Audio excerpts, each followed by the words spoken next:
इधर कह रहे हो कि जिक्र के लिए कल्ब या नफ्स पाक होना लाजमी है, ये उसका क्राइटेरिया है।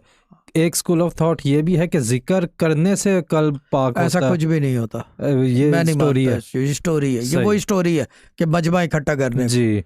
मजमा मेरे अब्बा, एक हम्म, गलत आदमी आ जाए पूरे लोगों की दुआ कबूल नहीं होती। एक बिल्कुल गलत आदमी किसको कहते हैं? यही कि जिसका वो जिसका कोई ना नफ्स साफ कोई। ना जी। हो ना, कल्ब साफ ना हो। अब ये नाउ इसको अगर आगे बढ़ा लो तो ये डिपेंड करता है शेख के ऊपर, हम्म, वो किसको अंदर बिठा ले, सही। किसको अंदर बिठा बिठा ले। ले।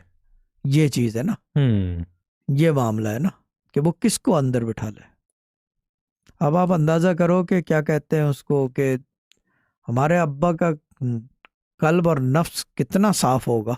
हम्म, हाँ अख्तर तुझे बैत करूं, जी। यस। ये अंदाजा लगाओ इस बिल्कुल। बात से, थोड़ा सा सोचो अगर जी। ना, जस्ट थिंक अबाउट इट कि कितना क्लीन होगा। हम्म, वो तो दिलों के हाल जानते थे, मैं साईं बिल्कुल। जी की बात कर रहा हूँ ना। जी। ये चीज है कि how clean it must be, कि उन्होंने कहा कि आ अख्तर तुझे बैत करूं। हम्म, आपने सुना है कि किसी की बैत की हो कि उन्होंने?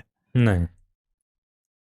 वैसे सुना है कि मौलवी पीर आजकल के, आ जी। जाओ बैत करो, हाथ उठा लो, सब सब हाथ उठा रहे हैं, पीस साइन सब लगे हुए पीस करने। वो एक अलग चक्कर है, वो एक अलग दुकान चला रहे हैं। हम्म, हाँ, पहली चीज तो पीर का मस्जिद से कोई काम नहीं है, सही। पीर का आस्थानों से काम है। अब ये जी। बातें हैं करने बिल्कुल। वाली, बिल्कुल। लेकिन कौन सुने। जी। जब तो ठगी का सामान है, that's why I prefer Dubai. Hmm, वहां कम से कम ये ये चक्कर तो चक्कर नहीं नहीं है ना, है ये वाकई। चक्कर तो नहीं है ना। हम्म, जो मौलवी है वो मस्जिद का है, हम्म, वहां पे मौलवी झूठ बोलेगा जबान काट देंगे, सीधी बात है। मैंने अरब वर्ल्ड का मैंने कानून देखा है जी। कि मौलवी झूठ बोलेगा जबान काट देंगे। कोई मौलवी ठगी नहीं करता फिर रहा, यहाँ तो हम्म, सारा मौलवी झूठ बोल रहा है, ठगी पे चल रहा है, सीधी बात है।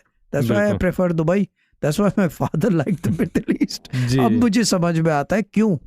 वजह यह है कि खाली दुनियावी कानून नहीं है, हम्म, उन्होंने अल्लाह के कानून की भी पासदारी रखी हुई है।